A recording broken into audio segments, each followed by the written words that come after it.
Okay, sustainable pace. If you recognise this picture, if I fade it out and I put some writing on top of it, it makes it even more recognisable. So this is the Agile Manifesto website, and this is one of the principles, which is the one that mentions sustainable pace. So you've all seen this many times, and you've probably read it many times. I'm going to be looking at sustainable pace from a different angle. Now, why, you might ask, am I talking about running? Well, that is my actual mug, and it was a leaving gift from my previous place of work. I think they were trying to tell me something, but I use it every day. Running is something I love.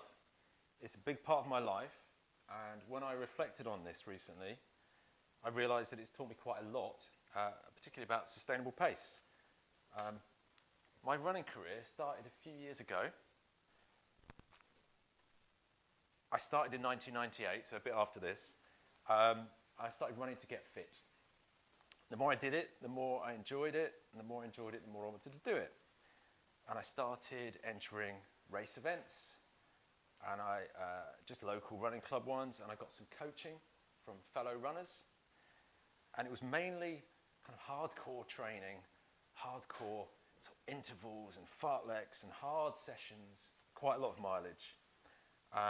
But I followed the advice, and it led me to get to do a few half marathons, and then ultimately my main goal, which was a London Marathon in 2011. And I think I'm in this picture somewhere because I was there. So if you spot me, there's a prize at the end. I've not actually found myself yet. Now, this event in 2011 went really well for me. No real issues. I managed to run from start to finish, got my expected time. So there you have it. Sustainable pace, all done and dusted, simple. Well, actually, no. It turned out to be that this was just the start of my journey to learn more about sustainable pace. I was lucky with this event because my training happened to kind of go quite well. But generally, my training methods were causing me some issues. So my body let me down quite a few times. I'd had knee problems, I'd had feet problems, hamstrings, groin, quads, glutes. So I learnt more than I wanted to about anatomy whilst learning to kind of run better. So I'd improve, and then I'd regress. So this is me improving, getting better, and then and that was supposed to be orange. I'm not sure what colour it looks to you guys, but that was me getting injured and then having some off time, and then start to improve again. Another injury. So was it really sustainable? I don't know if it was. It was frustrating particularly because of these bits, when I was spending time not running, and I enjoyed running, so that wasn't good. As it happened, the day before my London Marathon in 2011, I met up with a friend, Henry, in London, and he recommended this book. It's called Born to Run by Christopher McDougall. My 1-minute summary of the book is that we are highly adapted for endurance running. We evolved to run barefoot, and we are kind of the ultimate hunters on the planet because we can do persistence hunting, where we can run down any animal in hours or even days until they get exhausted, and we will catch them. But we just forgot about this. So most of us have forgotten because we live a modern lifestyle. But there are people dotted around the planet.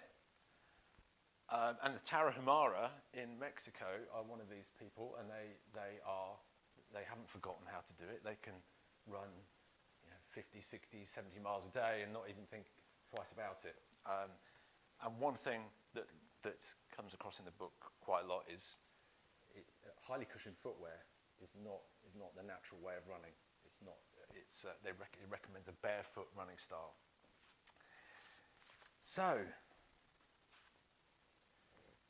Oops, too far. So I spent the next 12 months after that learning how to run again. And it took that long for my body to adapt, particularly my calves, because they take a lot more of the load. And I knew this would slow me down, which it did. But then it seemed to be that I was just as fast as before, and maybe a bit faster. And I had fewer injuries. That was the main thing. So it felt more sustainable because I could continue to improve without those setbacks. It also made me open to different ideas about training. And endurance and efficiency became more important to me than outright power and speed, which was my goal before. But I did still like running fast. A couple of years after that, another friend lent me this book, the big book of endurance training and racing. And it is a big book, but my key takeaway from this, the author, Dr. Philip Maffetone, he has got this training technique called maximum aerobic function, MAF. In its simplest form, it's all about running to your heart rate. So you work out your heart rate, so 180 minus your age, and you run with a heart rate monitor, and you stick no more than that heart rate for most of your training. Now, for me, my target at the time was 140 beats per minute. Now, that was me running quite slowly, and it felt really slow. But I was open-minded to new ways of training, so I thought I'd give it a go as an experiment. Now, what happens with this approach? So once a month, I would go out and run a flat run, 5 miles, and I would measure the middle mile. So you could see in January, I was running that middle mile in 8 minutes 24 seconds at 140 beats per minute. In February, I was running it in 8 minutes and 11. March, April, May, things got faster and faster. So 5-6 months later, I was running it a minute a mile quicker, but at the same heart rate. So I was thinking, there's something strange is happening here. It didn't make sense to me because it seemed like I wasn't putting any more effort in, but I was going quicker. So what is happening? Well, I think I was giving my body a chance to adapt, my muscles and tendons, my heart, my lungs, even my energy stores, my liver. I was no longer overstressing some parts of my body, some systems, but not others. So all of my systems were given time and resources to improve together.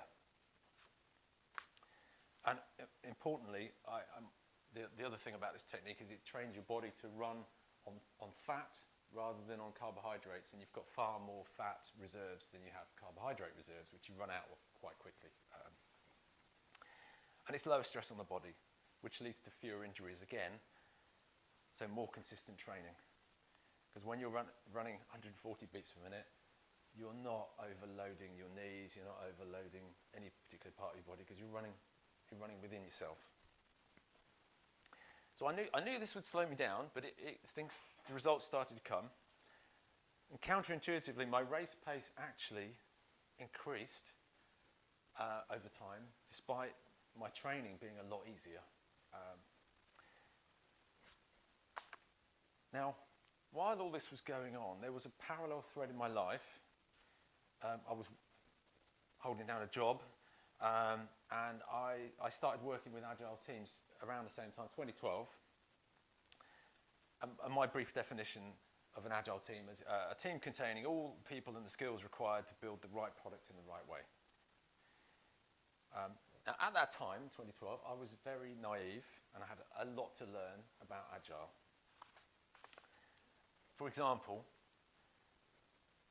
sustainable pace. I read the Agile Manifesto and the principles, And sustainable pace meant to me, don't keep making the team do overtime. Now, I know there's a lot wrong with that sentence. But yeah, so I learned over time there was more to it than that. So here are two teams that I've worked with. So team one, they're under pressure to deliver to deadlines. They take shortcuts. They've got poor practices. They don't have time to improve their practices because they're constantly pressured, which leads to stressed out people, poorly motivated people. Team relations start to suffer, and sickness and staff turnover increase. Team two, so they are given more time to improve. So they've got well-engineered software. They address their technical debt. They introduce new technical practices that might involve spending time, but they'll get that time back later on by the saved time. And they learn, which leads to good relations, good work-life balance, loyal people, and ultimately a more effective team and more sustainable.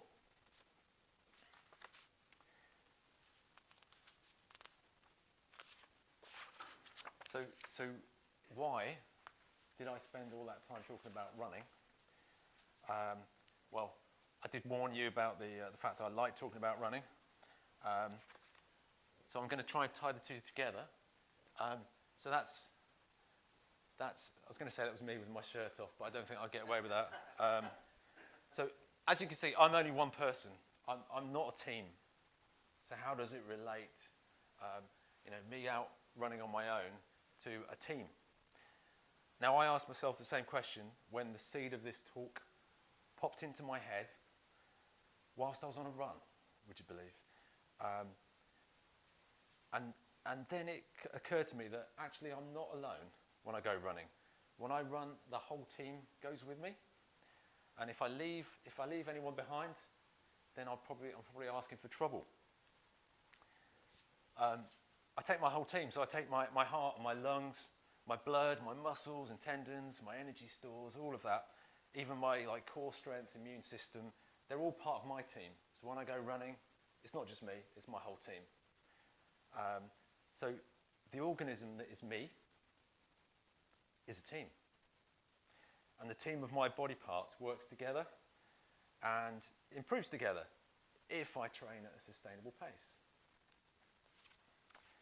So I guess, in the same way, a team is an organism. So a team has different systems working together. They've got different roles, different skills, different personalities, motivations, humour, communication styles. All of these things feed into being a good team. And a good team works together and improves together, again, if it works at a sustainable pace. So I hope my view of sustainable pace and running has been interesting for you. I took something that I was familiar with in my working life and I looked at it from a different angle. So if you take one thing away from this, I hope it might be that you think about something from a new angle. I put my hand up in the summer to do a lightning talk. I had no idea what I was going to talk about. And sometime later, and only because I think I put my hand up, this thought came into my head about this talk. So I nurtured that thought, and it took a little while, but it's turned into this short talk. And it's been valuable to me to reflect on this. And now I've shared it with you guys. So I'd encourage anyone who hasn't done one of these to put their hand up like I did. Thank you again. Thank you for indulging me. Cheers.